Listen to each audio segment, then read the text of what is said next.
নওগাঁ, যা বাংলাদেশের উত্তর পশ্চিম অঞ্চলের রাজশাহী বিভাগের একটি প্রশাসনিক অঞ্চল বা জেলা, যা ছোট যমুনা নদীর তীরে গড়ে ওঠা। বর্তমানে নওগাঁ অঞ্চল ধান ও আম চাষের জন্য খুবই বিখ্যাত। তবে তা 1987 সালের পর ধান ও আম চাষে মনোযোগী হয় এখানকার কৃষকেরা। তাহলে প্রশ্ন জাগে, 1987 সালের আগে নওগাঁ অঞ্চল কোন চাষের জন্য বিখ্যাত ছিল? তার সহজ সরল উত্তর, গাঁজা চাষে। হ্যাঁ, আমি আবারও বলছি, গাঁজা চাষে বিখ্যাত ছিল এই নওগাঁ জেলা। এই অঞ্চলের মাটি খুবই উর্বর ছিল গাঁজা উৎপাদনের জন্য, যার ফলে এখানকার গাঁজার মান ছিল খুবই উৎকৃষ্ট। তাই এখানকার গাঁজার চাহিদা ছিল ব্যাপক। একসময় আসাম, উড়িষ্যা, উত্তরপ্রদেশ, চেন্নাই, এমনকি লন্ডনেও নওগাঁর গাঁজা রপ্তানি করা হতো। একসময় বাংলাদেশের প্রধান রপ্তানিযোগ্য পণ্যই ছিল এই গাঁজা। তৈরি হয়েছিল এশিয়ার মধ্যে সবথেকে বড় সমবায় সমিতি, যার নাম নওগাঁ গাঁজা চাষী সমবায় সমিতি লিমিটেড।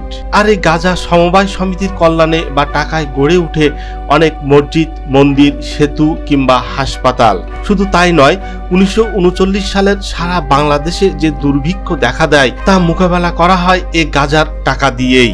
নওগাঁ জেলা এমন কোনো উন্নয়নমূলক কাজ নেই যেখানে গাঁজা সোসাইটির অবদান নেই। তাছাড়া নওগাঁ জেলার অর্ধেক সম্পত্তির মালিক কিন্তু এই গাঁজা সোসাইটি। তবে সেই জৌলুস এখন আর নেই। গাঁজা চাষিরা এখন আর আগের মতো সচ্ছল নেই। তবে কেন, কি কারণে বা কি হয়েছিল এই নওগাঁর গাঁজা চাষিদের ভাগ্যে, তাই জানতে আমরা আজ উপস্থিত এই বরেন্দ্র অঞ্চল সমৃদ্ধ নওগাঁর জেলা শহরে। আসসালামু আলাইকুম, কেমন আছেন সবাই? আশা করি অনেক ভালো আছেন, আর আমি অনেক ভালো আছি। আর আমি এখন আছি গাঁজার রাজ্য, গাঁজার জন্য বিখ্যাত বাংলাদেশের যে জেলা সেটি হচ্ছে নওগাঁ। আর আমি এখন দাঁড়িয়ে আছি, ঠিক আমার পিছে যে বিল্ডিংটা দেখতে পাচ্ছেন, এটি হচ্ছে নওগাঁ গাঁজা উৎপাদনকারী বা অংশীদার পুনর্বাসন সমবায় সমিতি লিমিটেড। তো আজকে আমরা এই নওগাঁ শহরে ঘুরবো এবং দেখব এই গাঁজা সমবায় সমিতির যে সম্পদ রক্ষণাবেক্ষণের অভাবে কিভাবে নষ্ট হয়ে যাচ্ছে বা কোথায় কোথায় এই সম্পদগুলি আছে, যতটুকু সম্ভব আমরা দেখার চেষ্টা করব। আপনারা আমাদের সঙ্গে থাকুন এবং দেখতে থাকুন। আর আজকের এই প্রচেষ্টা এবং পরিশ্রম যদি আপনাদের ভালো লেগে থাকে তাহলে অবশ্যই আমার চ্যানেলটি সাবস্ক্রাইব করবেন, ফেসবুক থেকে দেখলে ফলো করবেন, লাইক, কমেন্টস এবং শেয়ার করবেন। তো চলুন আমরা শুরু করি আমাদের আজকের ভিডিও গাঁজার রাজ্য বা গাঁজার জন্য উন্নত বা গাঁজা যেখানে উৎকৃষ্ট মানের তৈরি হতো সেই নওগাঁ থেকে।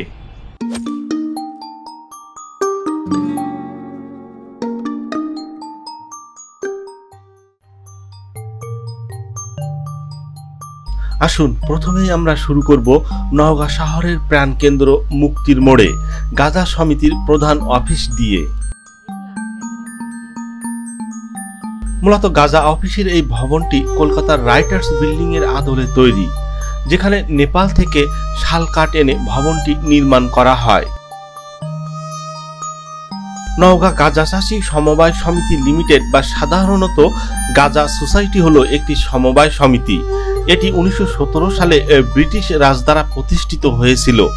এই সমবায় সমিতিটির ব্রিটিশ শাসিত বঙ্গের নওগাঁ গাঁজা চাষের উন্নয়ন ও চাষিদের মঙ্গলের জন্য প্রতিষ্ঠিত হয়।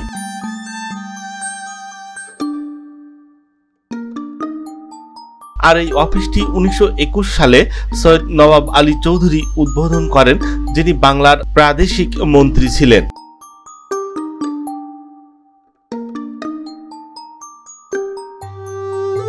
ইতিহাস অনুযায়ী 1906 সালে বেঙ্গল প্রেসিডেন্সির নওগাঁয় একটি গাঁজা উৎপাদন প্রতিষ্ঠার পর ব্রিটিশ রাজ সরকার বঙ্গ অঞ্চলে প্রথম বাণিজ্যিকভাবে গাঁজা চাষ শুরু করেন।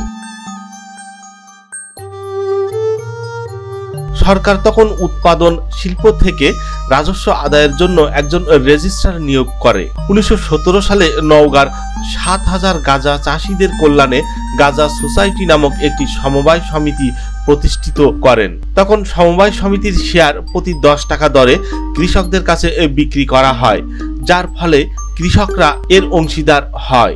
প্রধান দপ্তর ভবন সহ এই সমিতির নিজস্ব সম্পত্তির মধ্যে আছে 40 একর জমি, আছে 28টি দালান কোঠা, একটি হিমাগার, 4টি গোডাউন, একটি সরাইখানা, একটি মিটিং গ্রাউন্ড, 3টি দাতব্য চিকিৎসালয়, 11টি উচ্চ বিদ্যালয়, 3টি মসজিদ, একটি মন্দির, 7টি বড় পুকুর ও একটি লেক। এসব সম্পদ নওগাঁ সদরের বিভিন্ন জায়গায় ছড়িয়ে ছিটিয়ে রয়েছে। শত বছর ধরে নওগাঁর উন্নয়নে অবদান রেখে যাচ্ছে গাজা সোসাইটির এসব সম্পদ। এছাড়া ভারতের আসাম, কলকাতায় এবং বাংলাদেশের রাজধানী ঢাকাতেও নওগাঁর গাজা সমবায় সমিতির সম্পত্তি আছে। কলকাতার বেঙ্গল সমবায় ব্যাংকে সমিতির প্রায় 5 লক্ষর বেশি টাকা এখনো রয়েছে। ভারতবর্ষের মধ্যে কলকাতার পর প্রথম ব্যাংক পূর্ব পাকিস্তান তথা বাংলাদেশে প্রতিষ্ঠিত হয়, যার নাম আরবান ব্যাংক। এই আরবান ব্যাংকের কোনো কার্যক্রম এখন আর নেই। গাজা সমবায় সমিতির প্রধান অফিসে অনেক খোঁজাখুঁজি ও ঢু মারার পর পেয়ে গেলাম কিছু পোকায় ধরা নথি। সত্যি কথা বলতে সেখান থেকে কোনো তথ্যই উদ্ধার করতে পারলাম না।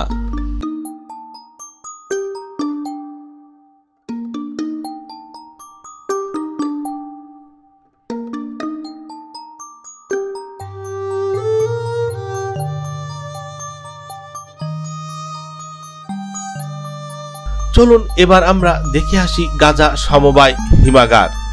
1975 সালে গাজা সোসাইটি 3 কক্ষ বিশিষ্ট একটি 1000 মেট্রিক টন ক্ষমতার হিমাগার স্থাপন করেন।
এখন যে ঘরগুলি দেখা যাচ্ছে এগুলি মূলত গাজা সমবায় সমিতির ঊর্ধ্বতন কর্মকর্তাদের জন্য তৈরিকৃত বিভিন্ন কোয়ার্টার।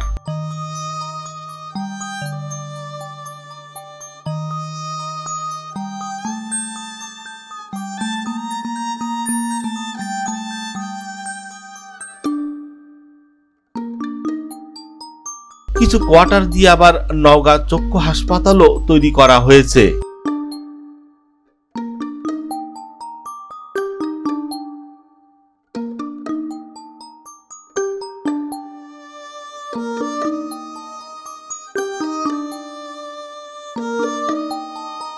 এই কোয়ার্টারগুলো আবার নামমাত্র লিজ দেওয়া হয়েছে।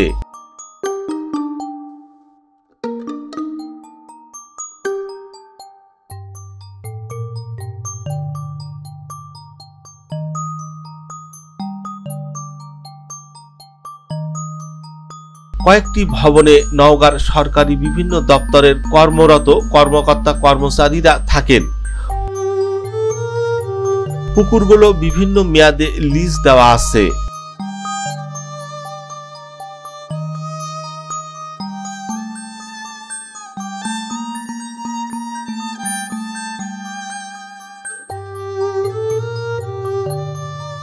দীর্ঘদিন ধরে এই সমিতির কোনো কমিটি নেই, এজন্য জেলা প্রশাসক এসব দেখভাল করছেন।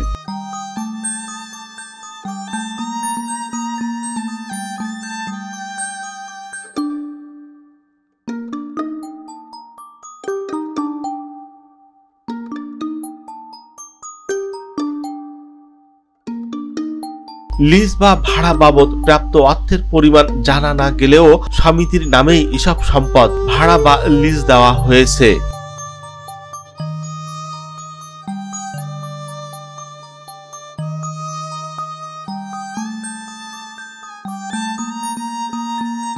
ঘুরতে ফিরতে কথা হলো গাজা সমবায় হিমাগারের প্রহরী ও এক সময়ের গাজা চাষী আব্দুল গনি মিয়ার সাথে। সরকারিভাবে 20 বছর চাকরি করেছি। এই গাঁজা সোসাইটি আমাকে আবার নিয়োগ দিয়ে তারা আবার রাখিছে। এই তারপরে থেকে এবার ধরেন যে 15-20 বছর হবে আবার আমি পর্বত আছি। যেমন আলুর সুলি করা হয়, এরকম সুলি করে নিয়ে ওখানে যেমন প্রত্যেক চারা যেভাবে লাগানো হয় ওইভাবে আবার নিয়োগ করা হয়, করে রাখা হয়। রাখে সেই গাছ আস্তে আস্তে পানি টানি এমন সেমন এগুলো দেওয়া হয়, দিতে দিতে সেই গাছ বড় হয়। বড় হওয়ার পরে সেখানে ফুল ধরে, ফুল ধরার পরে যায় ওই জিনিসটা পাকে যায়, ভুয়া ধরে পাকে যায়, তখন কাটে নেওয়া হয়। কাটে নিয়ে ওখানে চাতর বানায়। মনে করেন যে এরকম বিরাট ওই মাঠের ভেতরে চাতর বানালাই নিয়ে ওখানে ঘিরাও করে ওর ভেতর আবার তাকে আবার শুকানো হয়। শুকে ওখান থাকে আবার ওটা ওই ফুলটা এরকমভাবে ভাঙিয়ে নিয়ে তাকে আবার শুকিয়ে ওখানে ওজন দিয়ে তারপরে ওটা আবার নিয়েছে গোলাতে চলে আসা হয়। গোলাত নিয়ে আসে গাঁজা গোলাতে দিয়ে দেওয়া হয়। ওখানে ওনারা আবার ওজন করে নিয়ে তাই ওটা নির্ধারিত আছে, সেই হিসাবে দাম আবার আমাদের দিয়ে দেয়। গাঁজার ভিতরে সেখানে বড় বড় উঁচা টং বানিয়ে দেয়। ওই টঙ্গতেও আমরা বসে থাকে পাহারা দিই, কেননা ভিতরে যেন কেউ যেন ঢুকে গাঁজা গাছ কাটে চুরিকে যেন না বের করে দিয়ে যেতে পারে। গরুর গাড়ির আমরা করে কি বস্তাটা তুলে নেওয়া হয়। যখন এখন সময় দেখা যায় যে এখন তো আর গরুর গাড়ি নেই, তো গরুর গাড়ি তুলে বস্তা বাঁধে দড়ি দিয়ে ভালোকে সুন্দরকে বাঁধে নিয়ে টাইটকে বাঁধলে একবারে হয়তো লাইন ধরছে 5টা 6টা 10টা পর্যন্ত গাড়ি। ওইরকমভাবে গাড়ি তুলে বোঝা দিলে ওরা বাঁধলে ওর পিছে আমরা 2 লাইন দিয়ে পিছে পুলিশ আছে। যে ব্যক্তি গাঁজা করবে ওই ব্যক্তিই চোর হতে হবে, তবে যা ওই গাঁজা করে ওই লাভবান হবে, নাতে হতে পারবে না। এছাড়া তো অন্য এমন হয় ডাকাতি হয়, আর দেখা যায় 15-20 জন চলে আসছে, আর ওই সুযোগটা ঢুকে মনে করেন যে ভিতরে সামনে একটা গাছ কাটে বাস একটা বোঝা বেঁধেছে, বোঝা বেঁধে বা থাকতেছে ওর কাক পাশ আর কেউ যেতে পারবে। এইখানে এক একটা হাসা থাকে। পূর্ব পাশে রাস্তার পূর্ব পাশেই হলো গাঁজা সোসাইটি, ওর পাশেই হলে মসজিদ, ওটা গাঁজা সোসাইটি ও আক্তা করে দেওয়া আছে। মন্দির ওটি ওক্তা করে দেওয়া আছে। ওই যে ওটি কেডি স্কুল তাকেও আক্তা করে দেওয়া আছে। বিমসি কলেজ আসলো আগে, সেটা এখন করে দিয়েছে হলে মহিলা কলেজ, ওটাও আক্তা করে দেওয়া আছে। জেলা স্কুল তাকেও আক্তা করে দেওয়া আছে। এটি ডাক বাংলা দেওয়া আছে।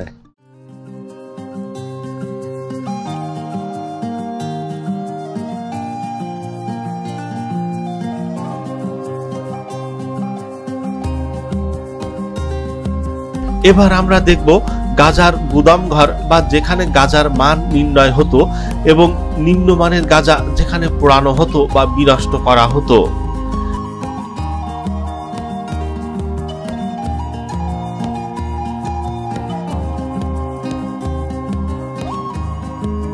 এটি বর্তমানে নওগাঁ মাদক নিয়ন্ত্রণ অধিদপ্তরের কার্যালয়ের অন্তর্ভুক্ত।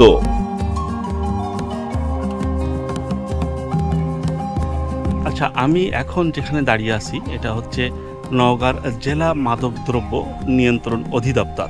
এটার ভিতরে গাঁজা সোসাইটির অনেক সম্পদ আছে এটার মধ্যে, যেখানে গাঁজা সংরক্ষণ করা হতো বা এখানে গাঁজাগুলোকে রাখা হতো যখন চাষিরা গাঁজাগুলো নিয়ে আসতেন, এবং ওগুলার ভালো মন্দ যে বিষয়গুলো বিচার এখানেই করা হতো। আমি চেষ্টা করছিলাম ওর ভিতরে যাওয়ার, গেছি 2 বার, কিন্তু ওনারা ভিডিও করতে দিল না। আমি অনেক রিকোয়েস্টও করলাম, কিন্তু ওনারা কোনোভাবেই ভিডিও করতে দিল না, কারণ এটা একটা রেস্ট্রিকশন এরিয়া, যেহেতু এটা মাদকদ্রব্য নিয়ন্ত্রণ অধিদপ্তরের আন্ডারে। তো কি আর করা, ভিডিও তো করতে পারলাম না। তো আপনাদেরকে ড্রোন ভিউ দিয়ে আমি দেখিয়ে দিব আর কি কি বিল্ডিং এখানে আছে।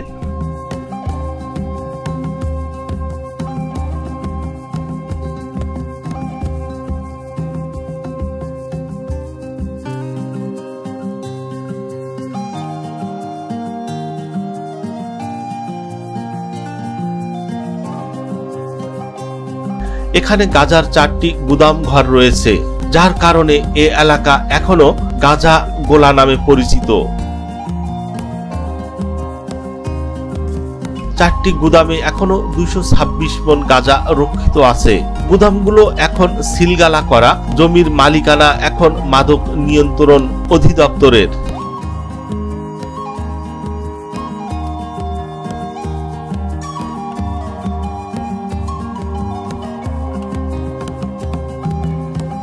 মূলত এখানেই গাঁজা ওজন নেওয়া, গাঁজার মান নির্ণয় করা, গাঁজা বাছাই ও নষ্ট গাঁজা বা অতিরিক্ত গাঁজা পোড়ানো হয়। সাথে গাঁজাগুলি রপ্তানির জন্য প্যাকিং ও সরবরাহ করা হয়।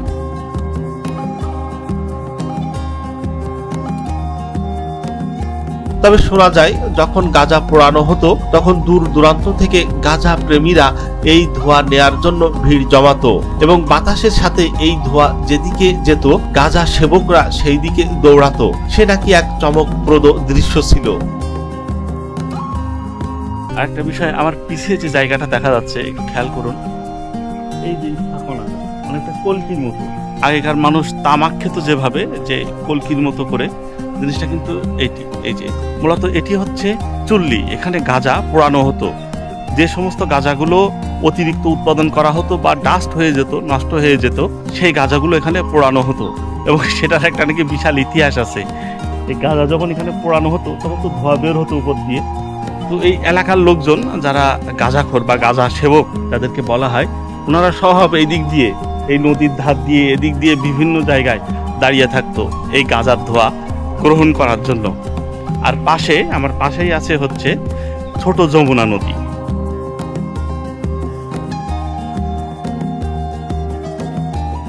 1974 সালে বাংলাদেশ সরকার জেনেভা কনভেনশনে স্বাক্ষর করে, ফলে সরকার গাঁজা উৎপাদন থেকে সরে আসতে বাধ্য হয়। চুক্তি অনুযায়ী 1987 সালে গাঁজা চাষ নিষিদ্ধ হলে গাঁজা সোসাইটির কার্যক্রম স্থবির হয়ে পড়ে। নিষেধাজ্ঞা ঘোষণার পর সরকার গাঁজা সোসাইটির গুদামে উৎপাদিত গাঁজা সহ তালা দিয়ে দেয়। ফলে ঐতিহ্যবাহী এ সমবায় সমিতির 7,000 পরিবারের 50,000 মানুষ কর্মসংস্থানের অভাবে চরম বিপাকে পড়েন।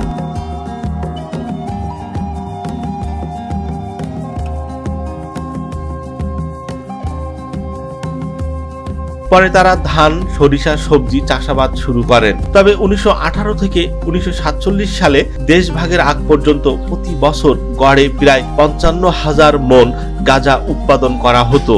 এ থেকে সরকারের রাজস্ব আয় হতো প্রায় 66 লক্ষ টাকা।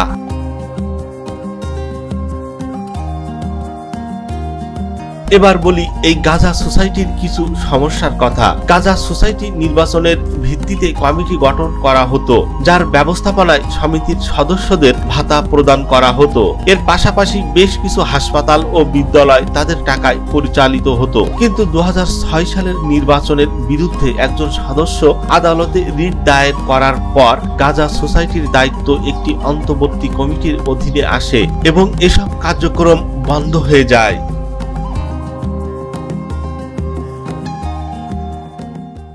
তো আজকের দিনের সর্বশেষ পর্যায়ে এই গাঁজার রাজ্য থেকে আমরা বিদায় নিচ্ছি।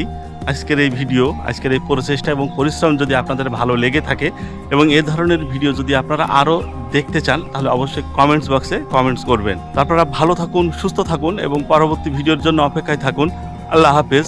আপনারা দেখছেন সাদাত ট্রিপ, আর আমি বিদায় নিচ্ছি নওগাঁ, অর্থাৎ এই গাঁজার রাজ্য, গাঁজার দেশ থেকে।